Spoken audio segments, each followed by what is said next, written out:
What if I told you that a single question could unravel the very fabric of reality? That a simple twist of logic could make time itself a lie.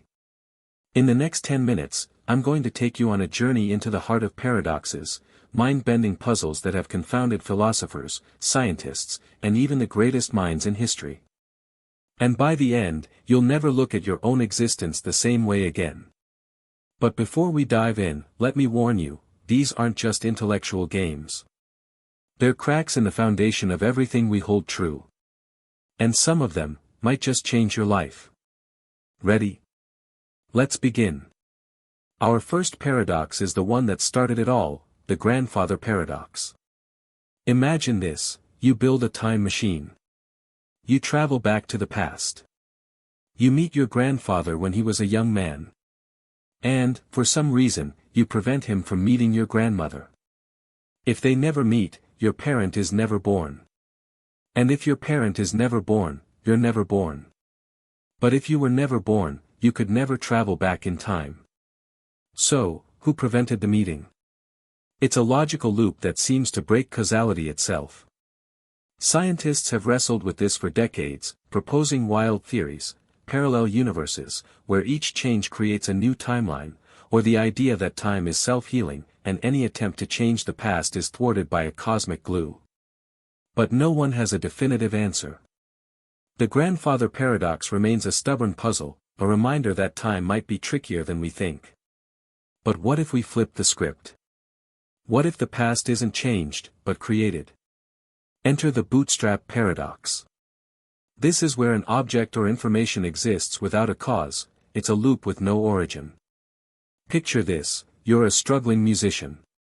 One day, you find a sheet of music in an old book. It's a beautiful, haunting melody. You play it, and it becomes a massive hit. But decades later, you travel back in time, and you give that sheet music to your younger self, the very one who found it.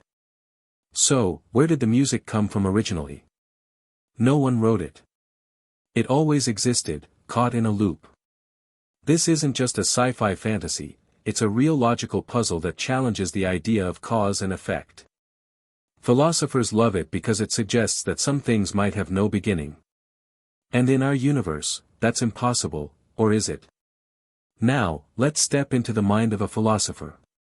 Imagine a ship, a great wooden vessel that has sailed the seas for centuries. Over time, its planks rot, and one by one, they're replaced.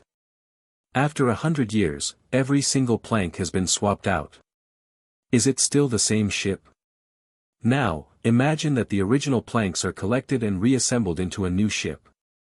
Which one is the original? This is the ship of Theseus, a paradox that has puzzled thinkers since ancient Greece. It's not just about ships, it's about identity. You, for example, your body is constantly replacing its cells. After 7 years, you're almost entirely new. Are you still the same person? What makes you, you? Is it your memories, your consciousness, or just the physical matter? And if you could copy your mind into a machine, would that machine be you? These questions are at the heart of what it means to exist, and they're far from resolved. But hold on, we're about to dive into something even more bizarre. Have you ever heard of the Fermi paradox? It's the contradiction between the high probability of alien life and the lack of evidence for it. The universe is vast, with billions of stars and planets. Statistically, there should be countless civilizations out there. So, where is everybody? This paradox has sparked endless debate. Maybe they're all listening, but not transmitting, maybe they're hiding from us, or maybe we're the first intelligent species in the galaxy. Some scientists even suggest that advanced civilizations self-destruct before they can make contact. The Fermi paradox isn't just a question about aliens, it's a mirror to our own future. Are we destined to be alone? Or are we just not listening in the right way? And now, for our final paradox, the one that might just break your brain. It's called the simulation hypothesis. What if everything you know, your memories, your senses, your very consciousness, is just a computer simulation?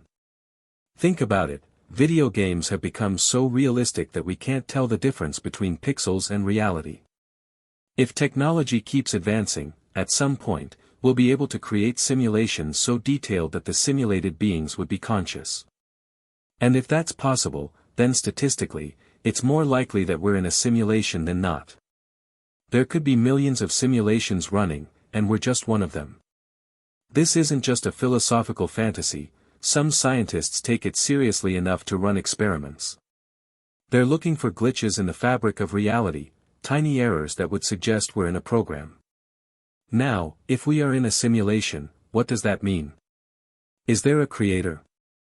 And can we ever break out? This paradox challenges the very nature of our existence. So, what have we learned? Paradoxes aren't just mind games. They're gateways to deeper questions, questions about time, identity, and our place in the cosmos. The grandfather paradox makes us question causality, the Bootstrap Paradox challenges the idea of beginnings, the ship of Theseus asks what makes us who we are, the Fermi paradox forces us to look outward, and the simulation hypothesis turns everything inward. Each one is a key to a different door, and behind those doors lie the greatest mysteries of existence. As you go about your day, think about these paradoxes. Maybe you'll find a solution. Or maybe, like the greatest minds, you'll just find more questions. But one thing's for sure, reality is stranger than we ever imagined. And the truth? Well, it might be just a paradox away.